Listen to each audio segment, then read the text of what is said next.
जादुई जूते। एक बार की बात है, एक छोटे से गांव में दो भाई बहन रहते थे, आन्या और अर्जुन। ये बच्चे बहुत एडवेंचरस थे। वो अपने घर के पास के जंगलों की खोज करना पसंद करते थे। दोनों भाई बहन जंगल में बहुत से खेल खेलते थे, जैसे पकड़म पकड़ाई, लुका छिपी आदि। वो खेल के खुश होते थे। आन्या को जंगल में खेलना बहुत पसंद था। वो जब छोटी थी तब तितलियां और पक्षियों के पीछे भागते भागते जंगल आ जाती थी। एक दिन आन्या जंगल में एक पुराने टेढ़े मेढ़े पेड़ के पास खेल रही थी।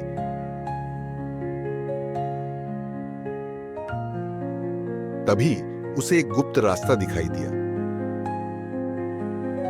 वो उस गुप्त रास्ते की ओर चलने लगी।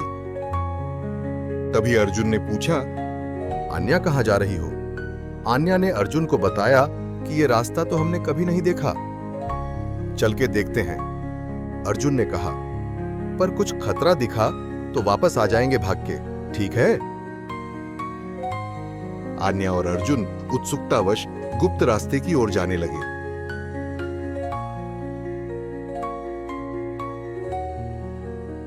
ये रास्ता एक रहस्यमयी गुफा की ओर जाने लगा। वे दोनों गुफा के अंदर चले गए।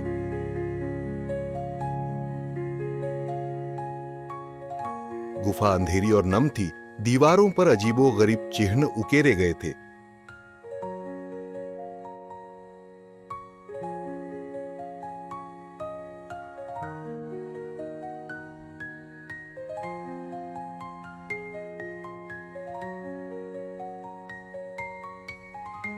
गुफा के बिल्कुल अंत में उन्हें धूल से ढका एक प्राचीन संदूक मिला।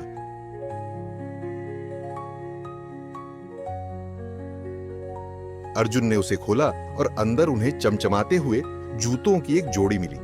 वे ऐसे नहीं थे जो बच्चों ने पहले कभी देखे थे। एक चमकदार लाल था और दूसरा गहरे नीले रंग का था। जब वे जूतों की प्रशंसा कर रहे थे तो गुफा में एक बूढ़ी कर्कश आवाज गूंजी।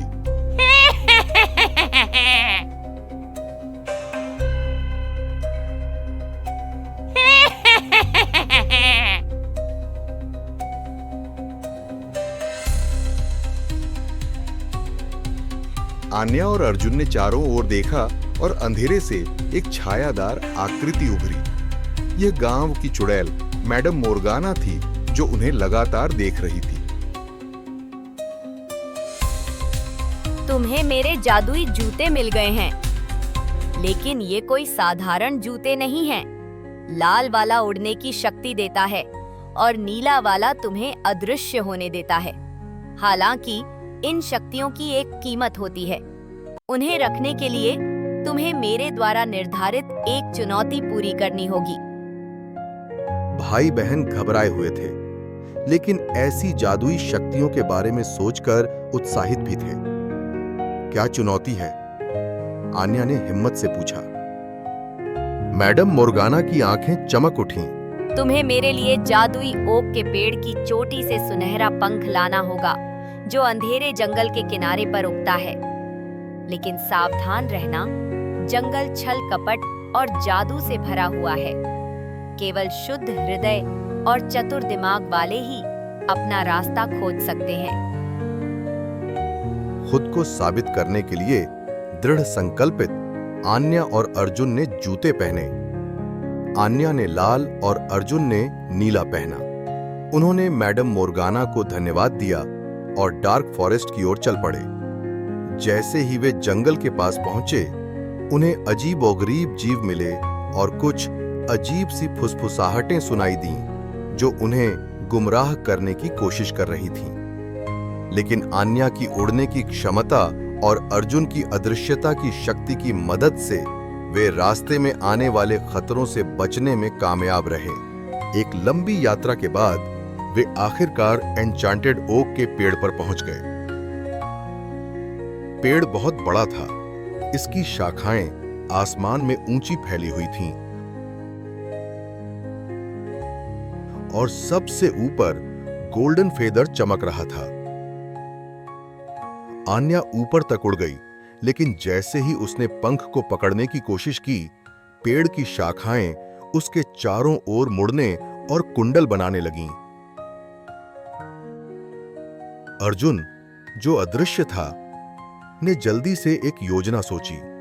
शुद्ध हृदय और चतुर दिमाग के बारे में चुड़ैल के शब्दों को याद करते हुए उसने महसूस किया कि क्रूर बल काम नहीं करेगा।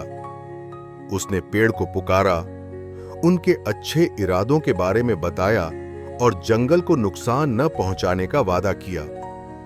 पेड़ ने उनकी ईमानदारी को महसूस करते हुए आन्या को छोड़ दिया और उसे सुनहरा पंख लेने की अनुमति दी। भाई बहन जल्दी से गुफा में वापस चले गए,